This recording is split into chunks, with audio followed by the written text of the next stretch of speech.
this for Ivan, and for any of you who want to watch it a second time. For Ivan, and for any of you who want to watch it a second time. Great. But let's go ahead and get started. I want to start with a chance for you to just sort of talk a little bit. I'm going to call this cheers, fears, or fears.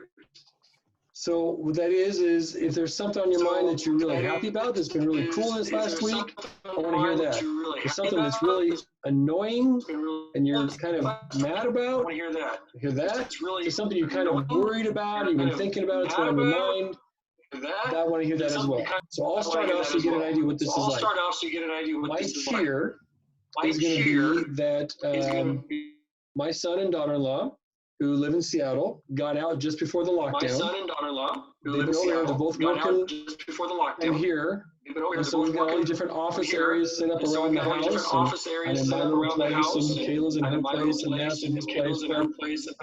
It's been kind of cool. We're having game night every night. Going for walks, playing some tennis with family. It's been kind of cool to hang out. We don't see them very often. So that's positive. It's come from this whole time. Okay, Anna, your turn. Cheer, jeer, or fear? Cheer or fear? Or jeer. If I'm gonna be honest with you right now, I don't really understand anything because there's echo. I keep hearing everything. I'm not understanding too many of you. Echo. Yeah. Maybe what we do. Can you mute yourselves until you're talking? Try that. Hey. Ivan, you're alive. And you're outside. Okay. Hello. Hey. All right. Ivan, you get to go first now because you're outside and everybody else is muted. I'm asking for a cheer, a jeer, or a fear. Something you're excited about, something you're annoyed by, or something you're kind of worried about and been thinking about this last week. These trig identities. That's a cheer, right? Fear. Okay, fair enough. All right, sounds good. Anna, go again, please. Unmute yourself.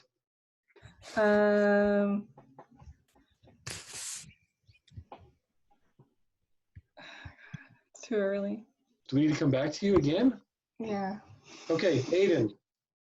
Cheer, jeer, fear. Fear, and it's not being able to play tennis this season. Understood.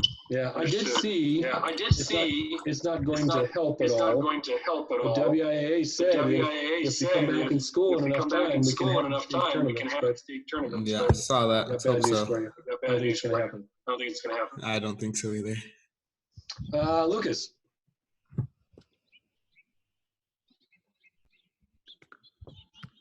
I can't hear you. Is Lucas here? Lucas is here. He's got his headphones on. We can't hear you, Lucas. Okay, you work on that. We'll let you know when we hear something. Foster, go. I don't know. It's kind of neutral. No, it's something you're excited about, something you're annoyed by, or something you're worried about. I don't know. Something I'm excited about. Yeah. I don't know. Wow. I didn't know this was such a hard question. All right. You think about it too. Monse, what about you? I'm annoyed that we keep getting told we might have a graduation ceremony. Yeah. So, yeah. I got you. That makes sense. Because it's like the hardest thing we worked for, just so it won't happen. I'm hoping there's a way we can do some sort of graduation ceremony, but if we can't gather, we can't gather, you know? Yeah, I hear you. And I'm sorry about that. Damien? I I don't know. Oh, you guys are disappointing. I don't know. I'm kind of excited. I mean, it's something new. So. This is true. It's something new. This is true. Yeah, you know, there's something to that. This is like totally different. Nobody's ever experienced this before. And a lot of people all are kind of freaked out. Monse, what you're talking about is legit. I'm not downplaying that at all. Those are major things. Oh my gosh, Ivan, what are you doing? Okay. Where are you, by the way, Ivan? Outside. Outside where? My house. Oh, okay. Yeah. Nice. Way to Yeah, do my that outside. my sisters are inside and my mom is too, so I don't want to be in there. Okay, fair enough. Anyway, what I'm saying is these are really bad, frustrating times, but they're different, and this creates this sort of opportunity now to do things a little bit differently than we've ever done before. So, by the way, before we start on the lesson today, I want to tell you I just got an email from Central today, and they're taking a survey now of all of us teachers to find out how we plan on moving forward and what kind of contingency plans we have for covering the material, for making sure that you, making sure you give that I give the test properly, that they're secure, and any other issues I have with the program. And I told them, we're good. We'll do these live sessions. We'll do recorded. Mrs. Williams, hello. I just saw you. We'll do these live sessions, or we'll do recorded sessions. And then when it comes to taking your final exam, I may have to produce or send out some sort of proctoring form so that your parent can vouch that you took the exam under the right circumstances. Everything but the final exam is up to me, but the final exam is something I have to make sure that I follow the Central's rule on. So just stand by on that. All right. Is my mic working now? Sweet. Okay. So I have a whiteboard here, and I'm writing mostly on this whiteboard, but I will switch back and forth to the identities page, and I'll show you the identities page that I'm looking at here. It's this one. So we'll switch back and forth as needed to refer back to them. I'm operating under this assumption that you kind of got the idea of proving identities, and maybe you weren't super confident with that idea, but it's a skill that you're going to need to develop for this particular course and actually moving on. It's this proof process that I think is really beneficial for what we're about to do. Now, the question is, why is it worthwhile to know identities and then be able to know for sure how you can replace one with the other? And the question lies with this. Let me write you a quick problem right here. Oops, hang on. 3 squared x minus 2 squared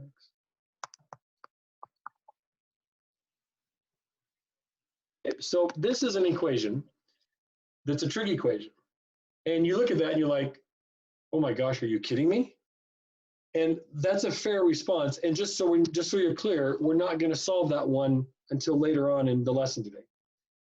But one of the values of knowing identity is being able to take this equation, which looks pretty nasty, and rewrite it in such a way that it's solvable. So there's two things going on. One is the idea of using identities to simplify really complicated problems or equations. And the second one is really what today's about, and that is solving trig equations. And I think that this is going to be a little bit weird at first for most of you, if not all of you, and then it'll start to make more sense. Okay, so what I want to start with is to review with you the concept of solving an equation. We're going to start with really, really basic Algebra 1 type problem. Okay, 2x equals 4. Now, the goal in solving that problem is to find the value of x that makes that true, and we get x equals 2, right? So when you first started learning algebra, you were just trying to find a single value, the value of x. And then you got a little bit more sophisticated, and you looked at a problem like this. And now you know that we're going to find the two values. And we found that in some higher order equations, there's more than one solution. Here we have x equals plus or minus 3. So as the equations get more complicated, the number of solutions increases. Now we go to this one. Sine x equals square root 2 over 2. And again, the challenge here is find the x that makes this true. But now I'm going to change the wording. And this is where it gets a little bit weird. Find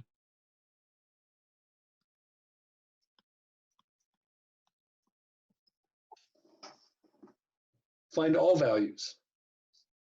And you think to yourself, well, how many can there be?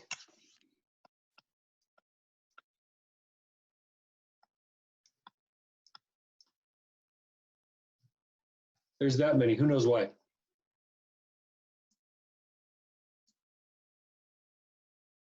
Who knows why there's an infinite many x's who have a sine of Because- 2 over 2? Who's got it? Because sine graphs go on forever. Right, and so there's different angles for which sine x is square root 2 over 2. Who knows the first one?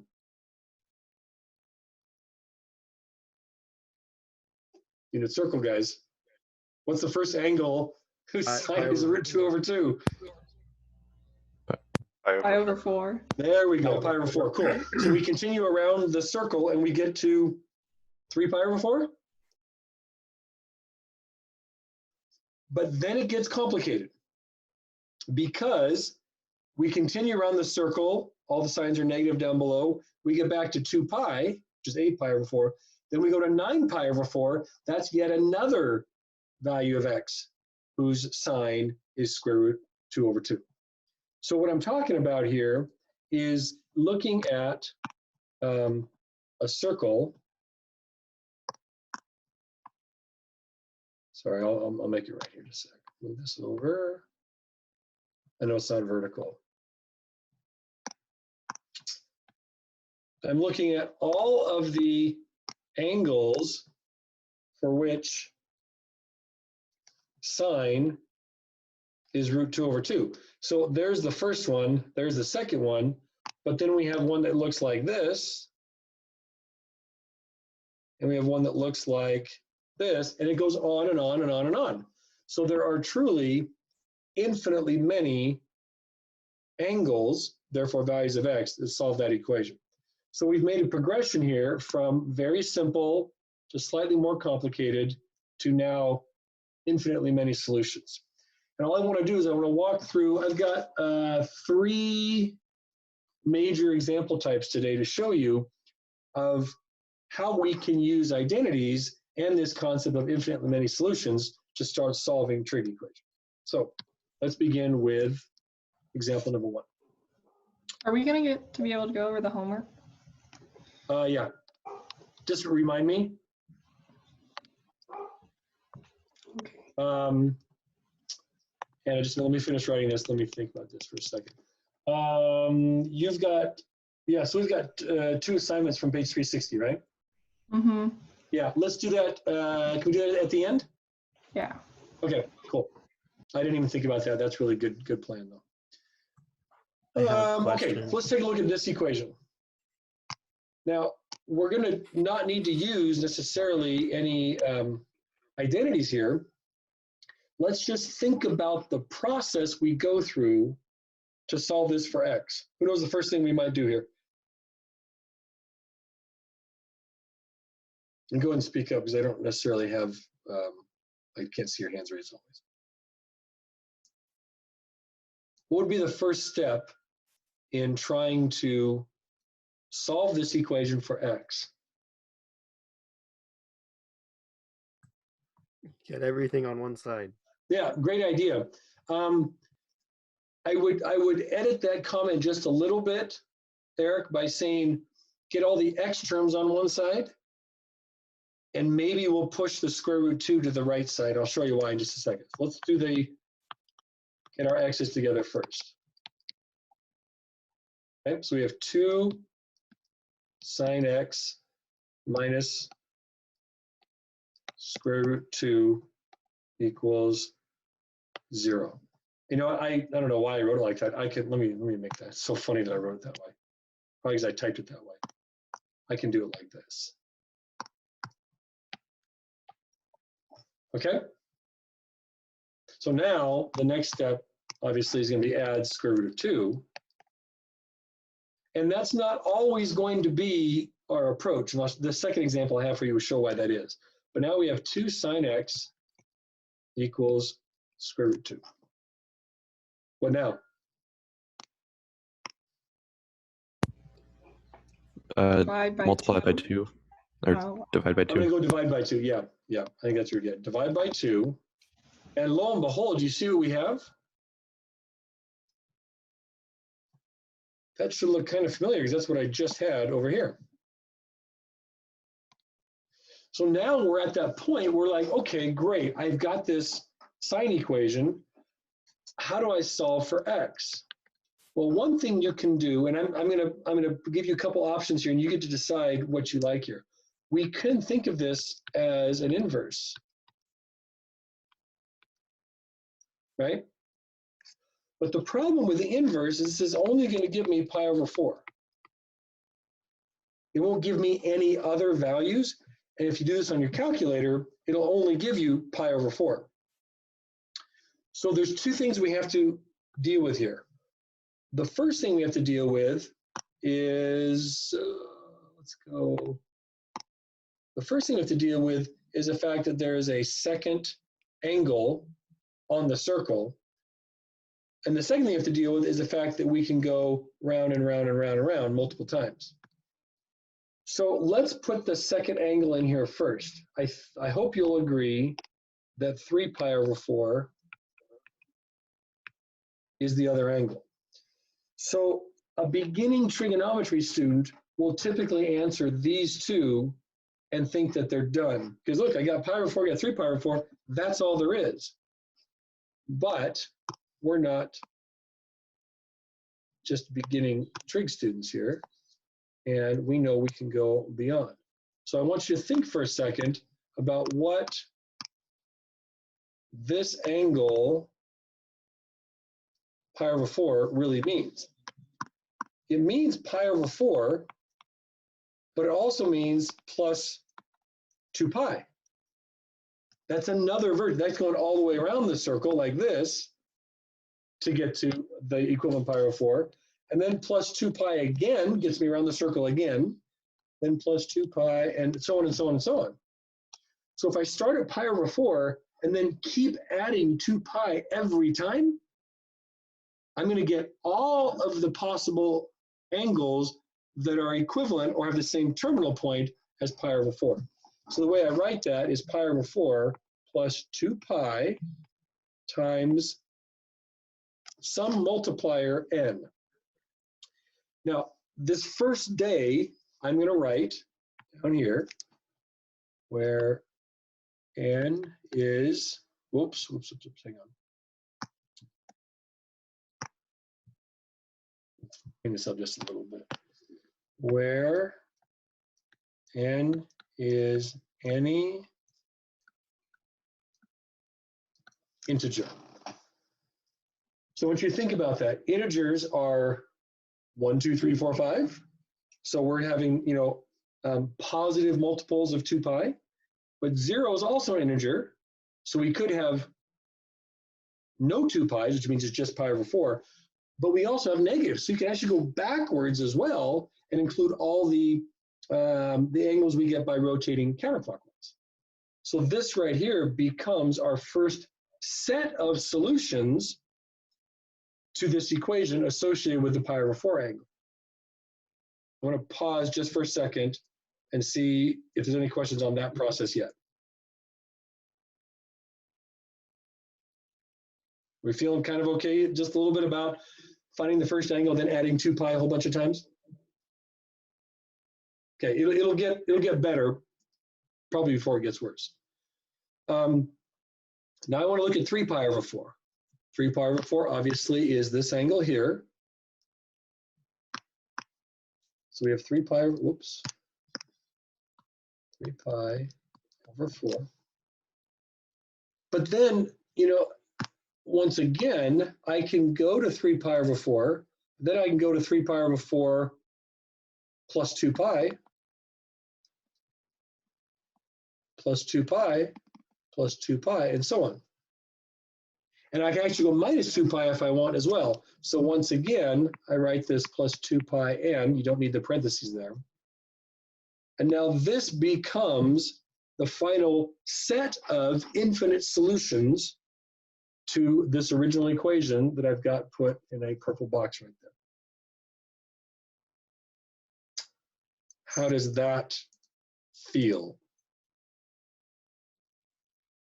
Anybody have comments or issues or concerns? Good, Lucas? Okay.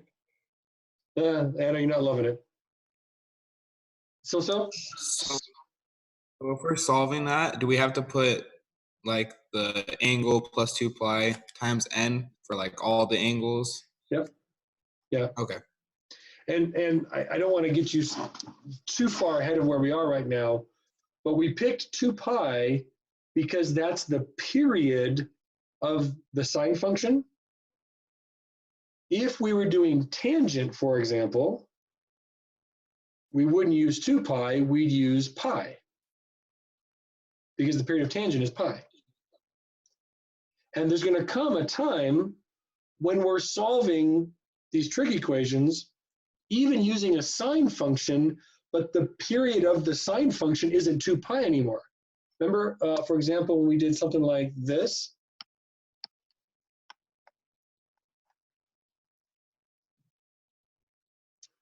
so when we had sine 2x, the period equaled pi, just because of the way the function was written.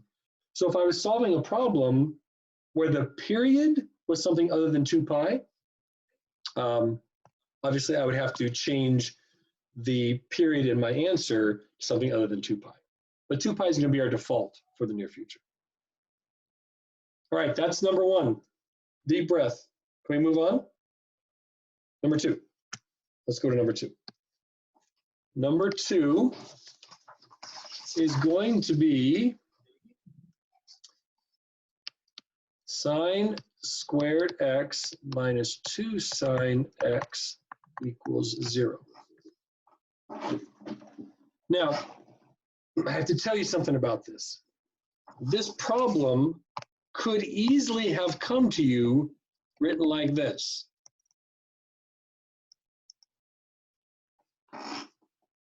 So I want to focus on this version first to show you what the problem is. In general, if you had a problem that looked like this, x squared equals 2x, whoops, 2x, most of us would just like, oh, divide by x, and x equals 2. Hey, great, x equals 2. But the problem is, this is a quadratic equation. And the quadratic equation has to have 2 answers.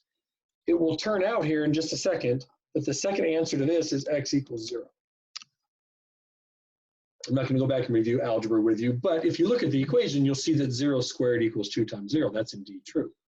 The problem with this x equals 0 is that if I divide both sides by x, I'm dividing by 0. And the world, the world's kind of exploding as it is, but now for sure the world's going to explode. So while the tempting thing to do here is divide both sides by sine x, you get, oh, sine x equals 2. Oh, and wait a minute. You say sine x equals 2, that's no solution. Oh, this is a dumb problem. That's what we're tempted to think, but I got big bad news for you. That's not how we tackled this problem.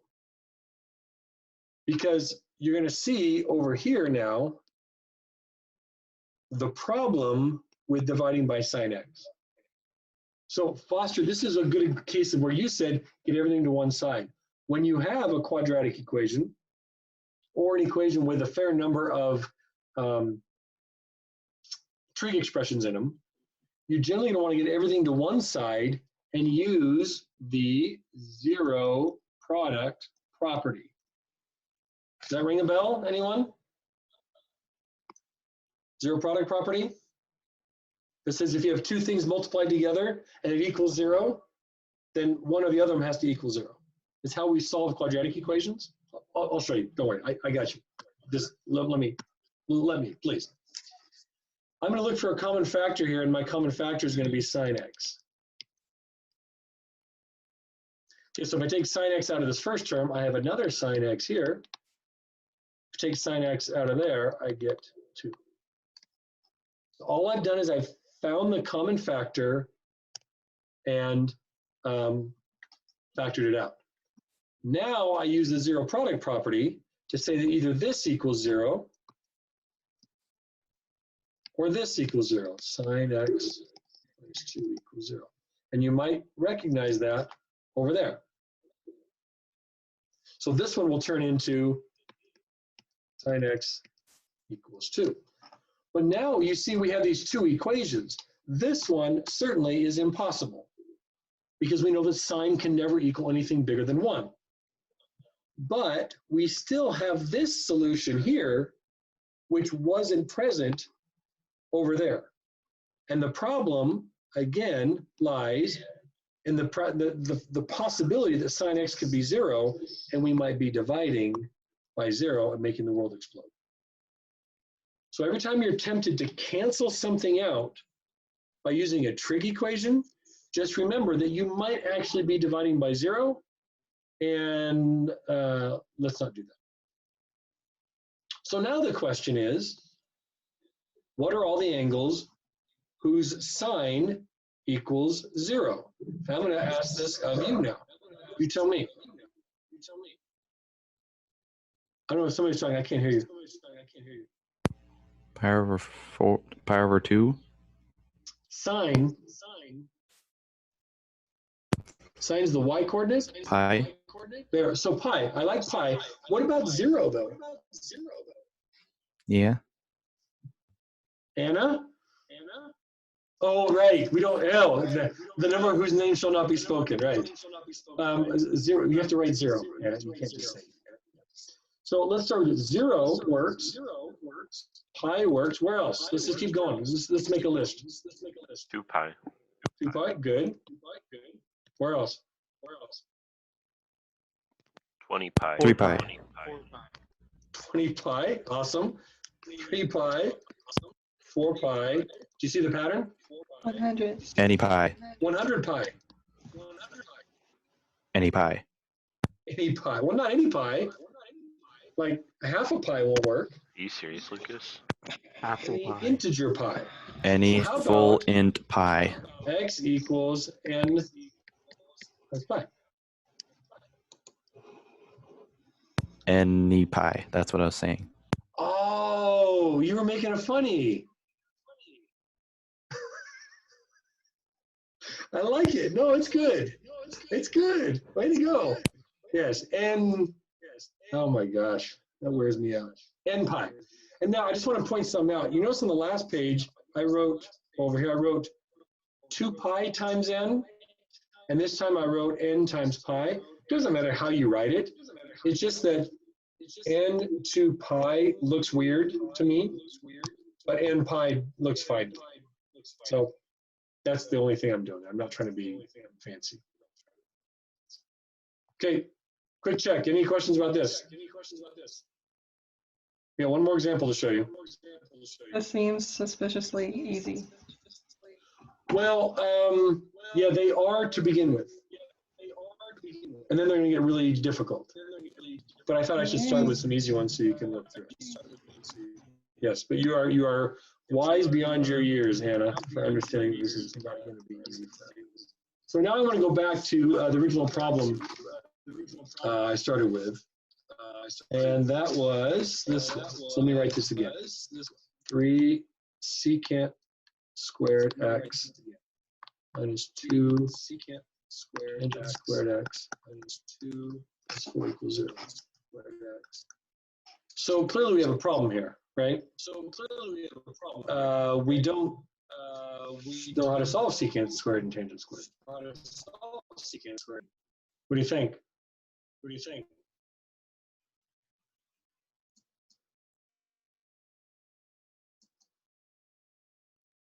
Here's what I think.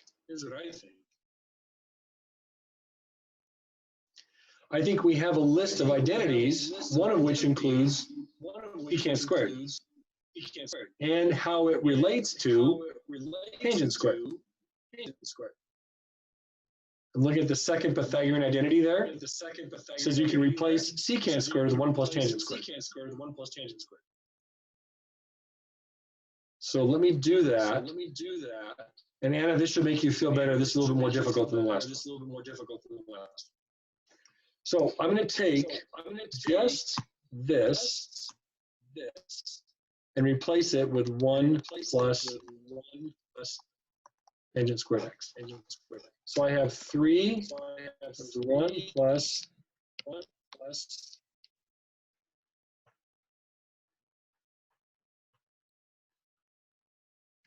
I'll give you a second to catch up with that. And even though this looks a little bit messy, the nice thing about this is that it only has tangent squares in it. So I'm going to slowly distribute 3 plus 3 tangent squared x minus 2 tangent squared x minus 4 equals 0. And now it's just a matter of combining like terms. So how many tangent squares do I have? I have 1. And minus 1 equals 0. So I don't have a case where I've got multiple trig terms on the left-hand side, so I'm going to add 1 to both sides. And now tangent squared x equals 1.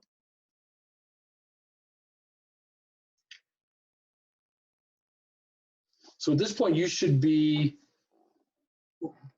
flipping through your mental unit circle here to figure out, well, wait a minute, we have tangent squared here. I don't think we're quite done.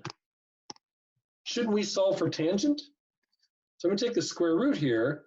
I'm going to get tangent x equals, and you got to be super careful here, because whenever you solve with a square root, you get plus or minus that number. I'm going to pause right there and let you all ponder that for a second while I put a circle up on the screen. And we'll think here about where tangent equals 1 or minus 1. I'm open for any sort of ideas or suggestions whenever you want. Any angle in the unit circle has a tangent of 1 or negative 1. Pi over 4. Awesome. Great place to start. And by the way, that is where tangent equals 1, right? Do we know another place where tangent equals 1?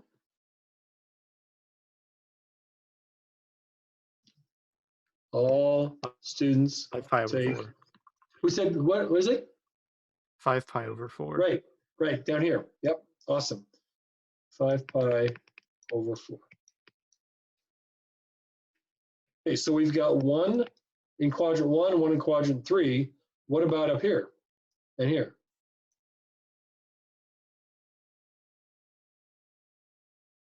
Now, tangent's not positive there, but isn't it negative 1 there? Yes. So what are those angles? 3 pi over 4. Yep. 7 pi over 4. Awesome. Now, this one is kind of unique because really what we're doing here, and I want to make this really, really clear. We started with pi over 4. Oh, dang it, I don't want to erase, sorry. We started with pi over 4, and then our minds conceptually went to 5 pi over 4, which is the other place where tangent was 1. And then we would jump ahead actually to 9 pi over 4, and so on. Then we also had 3 pi over 4 here, and then we jumped to 7 pi over 4. That would jump to 11 pi over 4, and so on. So it's not terribly surprising to see that we've got these jumps of 1 pi, basically 4 pi over 4, if you think about it. 1 to 5 to 9, and also from 3 to 7 to 11. So normally I would write this as pi over 4,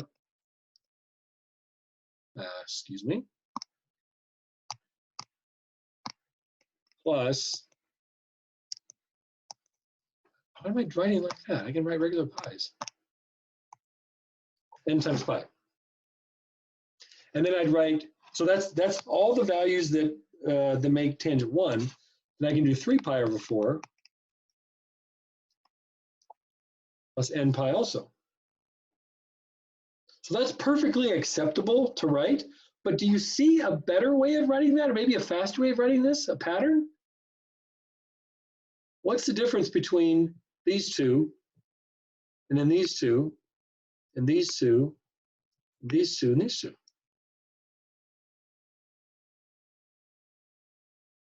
Aren't they all Pi over 2. pi over 4 apart?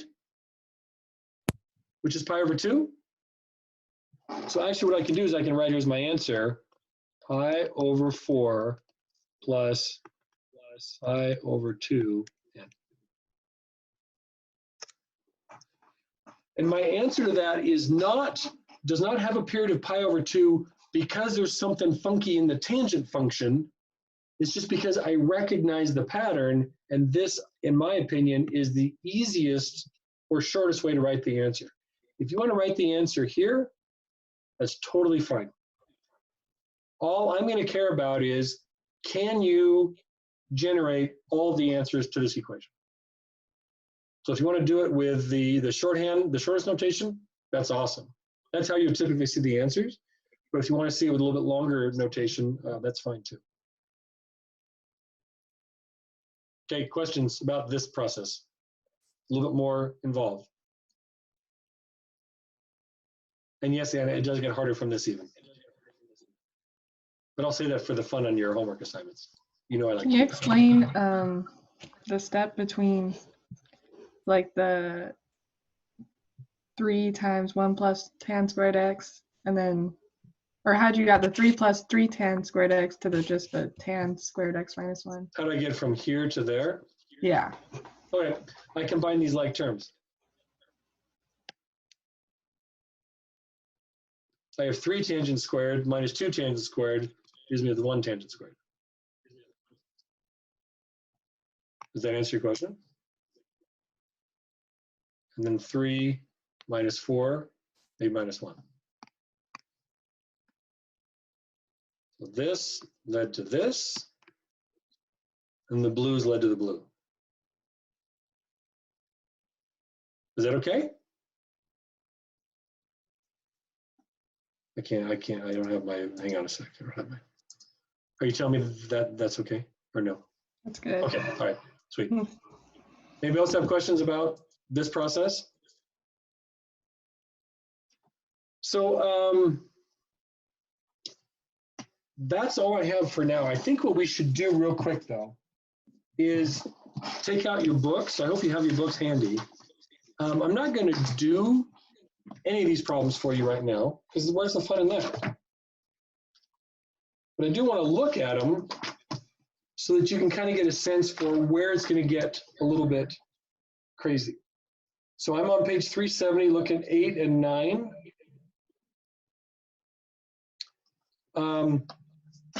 8 and 9 don't require you necessarily to solve the equation. More than that, it asks you to check each answer, plug it into the problem, and see if that comes out to be a solution. So for example, on 8a, If I take pi over 16 and plug it in for x, I'm going to multiply by 4 first of all. So 4 times pi over 16 will become pi over 4. Cosine pi over 4 is root 2 over 2. Square that, I get 1/2. You have to trust me on that one. 2 times 1/2 is 1. 1 minus 1 is 0. And pi over 16 is a solution to 8a. 8a is a solution. AB, I don't know. You have to figure that out on your own. But it's just a matter of plugging in the answers given to see if it makes the equation true. 12 through 14, 12 through 45 are the ones I wanted you to work on. And I don't think they're going to be terrible. Look at 12. Shouldn't be bad. 15, a little bit tricky with secant squared.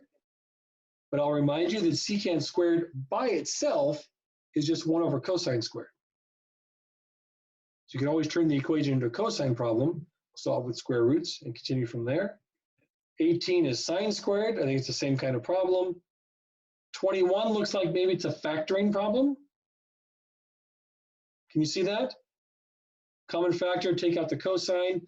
I probably have cosine squared minus 1, which as I look at my identities is probably a Pythagorean identity I can use. So I might replace the cosine squared minus 1 with a sine squared.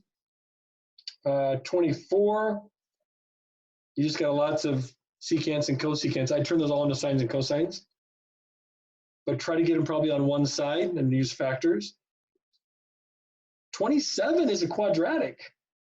You can just solve like a quadratic equation by factoring. That one's gonna be a little bit tricky. I'll give that one to you, but I'll leave that one to you, but the answers are in your book. So you can check that one out. 30, 33, 36 all involve different trig ratios. So you have to find common denominators. You might have to do some, some replacement and simplifying there. And then 42 and 45. Those are the ones that are going to be probably most problematic for you. And let me show you 45. Can I do that?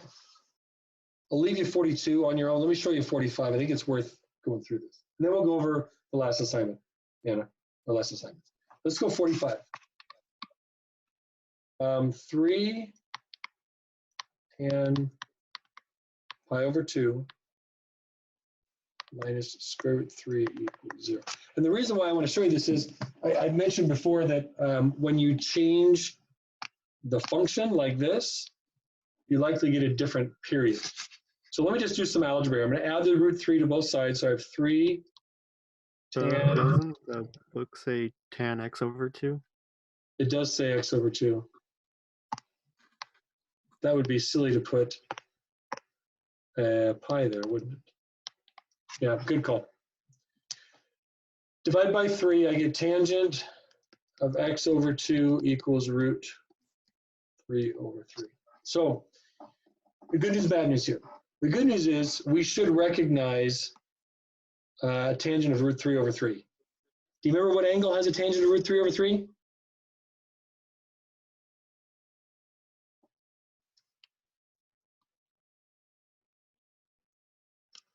Isn't it root 3 over 2? No, it's root 3 over 3. I wrote it down wrong, but we're dividing by 3 here. Oh, you mean like, isn't tangent root 3? No. Yeah. Cosine and sine are root 3 over 2, but tangent's root 3 over 3 at pi over 6. Is that not clear? Let me do a quick review. No, that's all right. You got it? Yeah. Okay. So here's where we're going to get into trouble here. I know that the angle that has a tangent of root 3 over 3 is pi over 6. I know that. But that angle is x over 2 now. Do you see that? The angle that has a tangent of root 3 over 3 is x over 2. So the angle is pi over 6, but also it's multiples of pi. So let me just be clear. If there was no over 2 here, if it's just tangent x, then my answer would be pi over 6 plus n pi. But when I do this inverse tangent function and solve for x over 2, I'm going to get this answer, but that's not x yet, that's x over 2.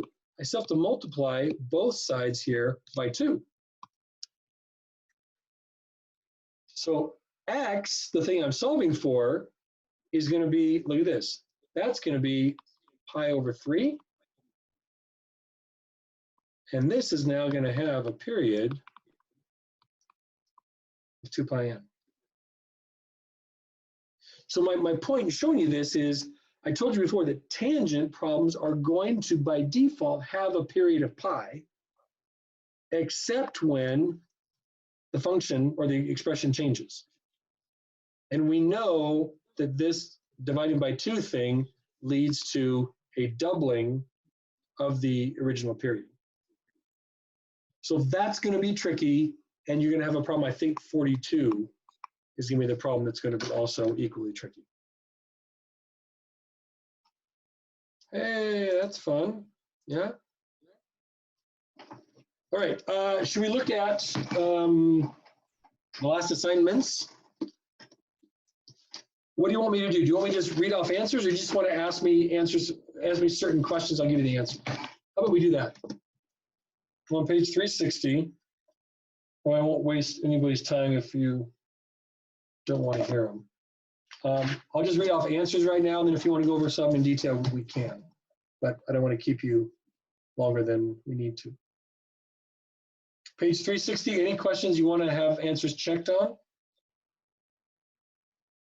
Oh, these are all answers. Oh, these are all answers will vary. Yikes. Yeah. Could you do 24? Yeah, okay. Good heavens, yeah. This is the one section where there's no answers in the book because it's all proofs to do your own way. All right, 24. Now you put me on the spot because I can't get this wrong.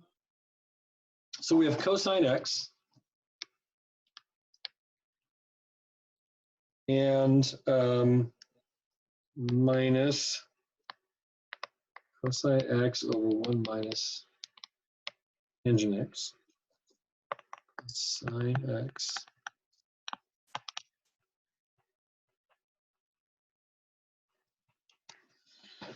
Okay, so I don't love that tangent down there. This guy right here. So I'm inclined, by the way, as I'm looking at you, I don't know exactly how I'm going to do this problem. So just so we're clear, I'm kind of flying blind here on how we're going to do this. I don't love that tangent x. I'm inclined to want to change that into sine and cosine. But before I do that, what I think I'm going to do is try to get rid of this.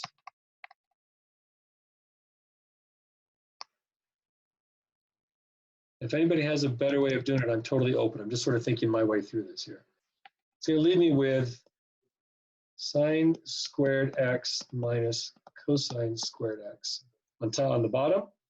And this will be sine squared x cosine x. Something like that, yeah. Okay, so what I would do next, I would take one of these and replace it with the other. So like,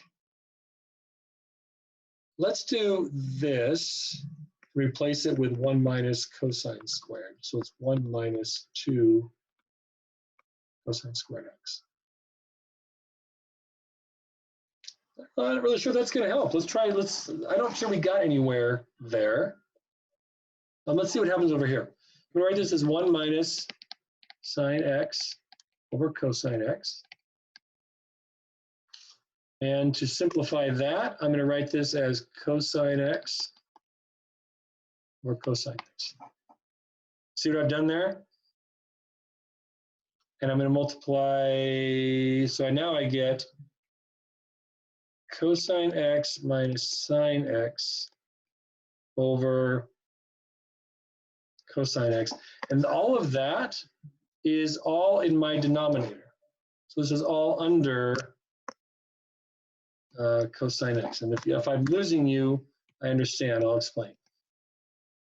So what I did was I took this expression here, rewrote it as this, found a common denominator, made it into this. Okay? So I have a cosine x on top, and this is still just that right there. But now I have this fraction on the bottom. I don't like to double fraction. So I'm going to remind myself that dividing by a fraction means multiplying by the reciprocal. So I'm going to write this as cosine x, that's this one, times cosine x over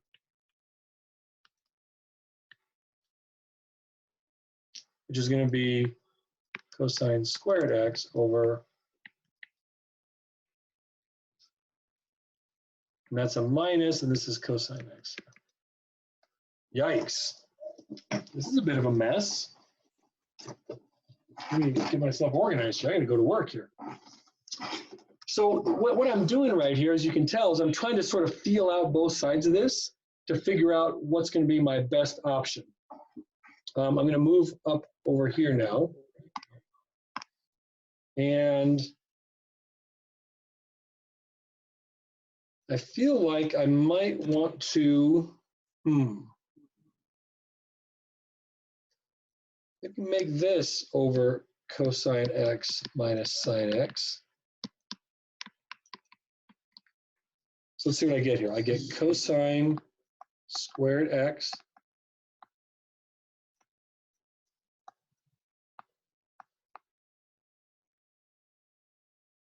that's this one, minus cosine squared x over cosine x minus sine x.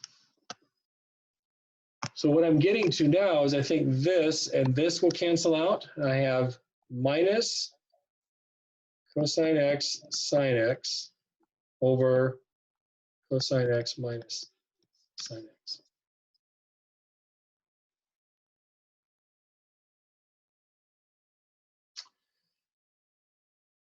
I think I have solved this, but I didn't need any of this stuff over here.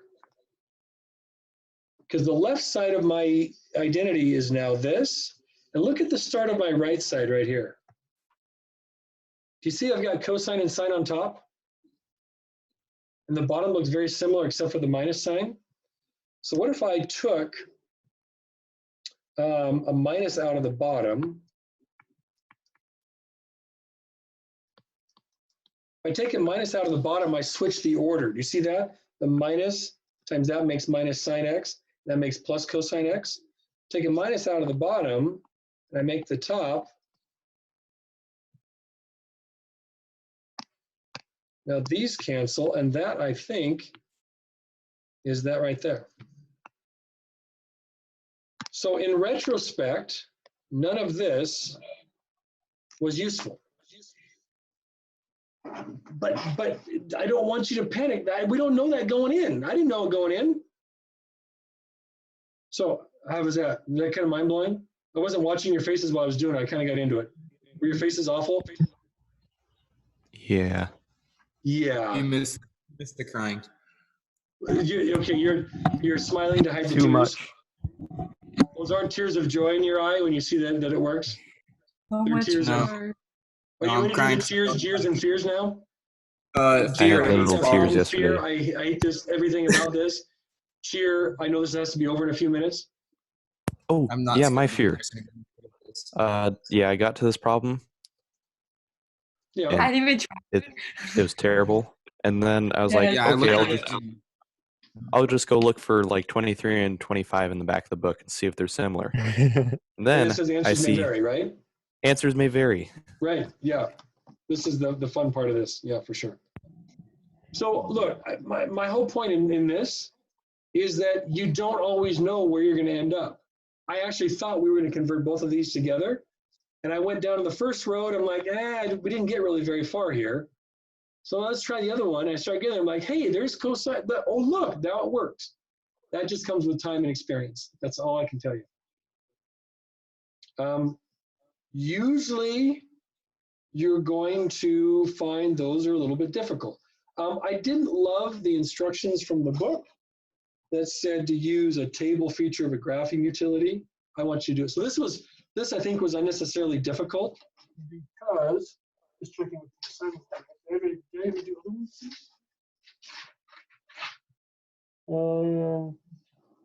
I think this was unnecessarily difficult because it was intended to be done algebraically on your table of your calculator rather than doing it by hand. So don't use 24 as the gauge of what these identity proofs are supposed to look like. What else?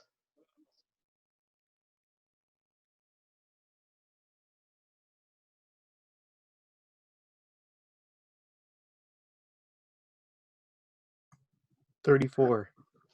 34. Okay. Verify. Hey, I So had problems with that too. do you see the hint in the problem? Verify the identity by converting the left side into sines and cosines. So let's try that. I'm going to write cotangent is cosine x over sine x. Tangent is sine x over cosine x equals secant x times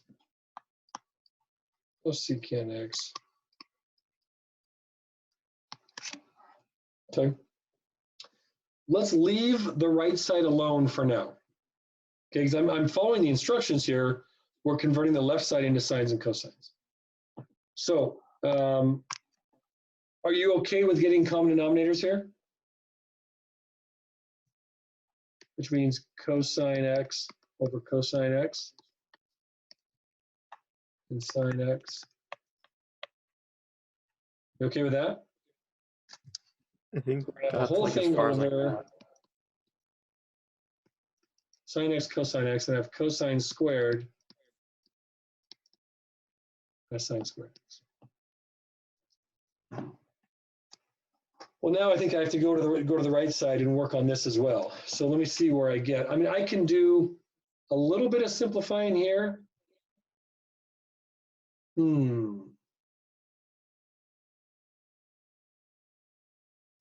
Give me just 1 second. What if we had secant x? Shoot. I'm trying to follow the instructions of the book and not deal with the right side at all. So I'm just going to distribute this. So secant cosecant x minus 2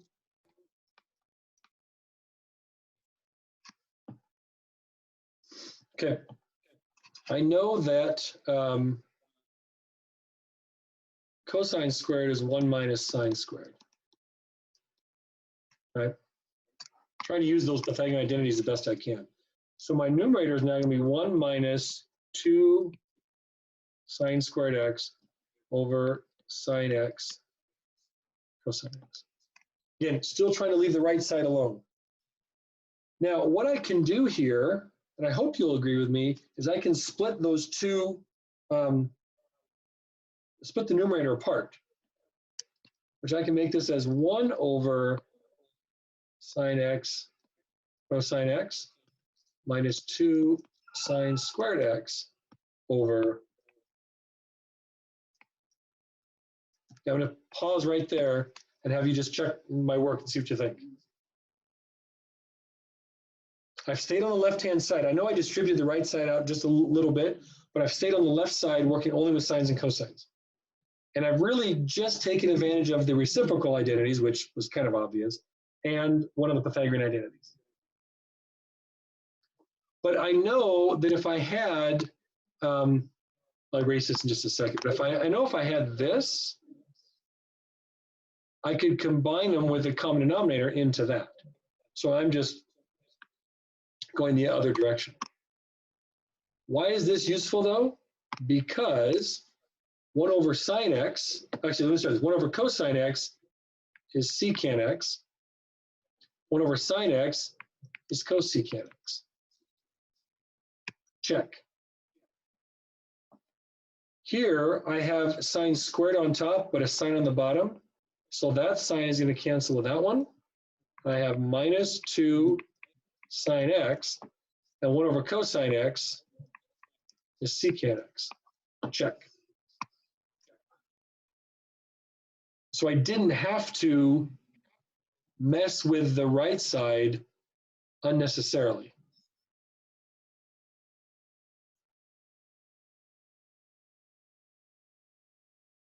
So that happened.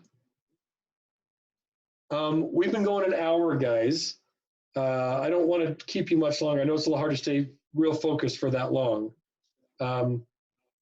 If you want to ask me more questions about the section 5.2 homework, shoot me a text or send me an email, and I'll walk through some of those, or I can call you and we can talk through those individually. Otherwise, you're going to start in now on 370. And I think most of them will start pretty reasonably.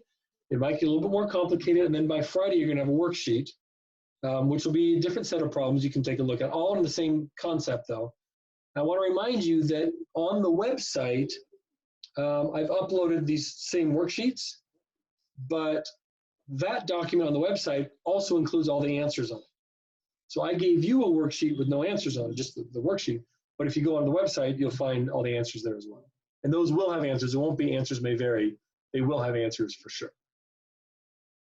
So I think I'm going to bid you adieu for now. We've got today, tomorrow, and Friday to review. Oh my gosh, Ivan, you gotta be kidding me. Hey, it's so strange. I have a quiz written for you, which is fun, right? You can take a quiz. It's online. Get that back to me by Monday. And I'll have another lesson for you on Tuesday. Do you want to do this again live? Yes. Yes? Yes. Yes. Okay, so Yes, look, please. we'll keep doing it live. If you miss it, if you can't come, that's fine. I'm not worried about it. I'll record all these, and I'll upload the links to the website. You can watch the recording on your own, okay? Let's shoot for, can we shoot for 11:30 on Tuesday, the 31st, only because I have another meeting at 10 o'clock with the school. That's about the college and the high school program. And just in case it runs long, I want to make sure I have time to get out of there and get back to you. So we go 11:30 instead? On the 31st? Yes. 11:30 on the 31st? Yes, sounds good. And then at that point, we'll make up plans. The next days I've got planned to teach is going to be Thursday and Friday, the 2nd and the 3rd. And that's going to be the beginning of the 5 days on one section. So we're just going to go through small parts of that section one at a time. So let's plan. Let me write this on the screen so we have this officially marked down. We'll go with March 31, 11:30 a.m. That's going to be section 5.4. Okay. And don't forget, you have a quiz. I'd like you to have it turned in by Monday. That's on the website. Website. This Monday? Yeah. Oh. Is that okay? You fit that in? Yeah, I'll have to check my schedule. Okay. You can look, do it on your own. It's available online. You can get it right now if you want. It's not going to be terrible, but it'll be over a little bit of identity proving, a little bit of solving equations, a little bit of those first identities that we talked about, those introductory ones, before we get into the heavy stuff, which will come on Tuesday and then next week. Oh, now, okay, Aiden, now I see your messages in the chat. I got to remember to watch your chat. Okay, you guys are very, very funny. Any other positive comments or not terribly negative comments about this? Guys, I'm so Have bummed. you This is really some of the most difficult material the entire year, and we're doing it remotely. But we're I mean, gonna I'm you we're still gonna get getting. through it. Foster, I can read your comments, dude. His turn again. All right, y'all, be good. Let me know if you have any questions. I will see you Tuesday at 11:30. All right. All right. All right. Sounds good. All right. Later. See ya. See ya. Buster, you running in Bye. 20 minutes. Bye.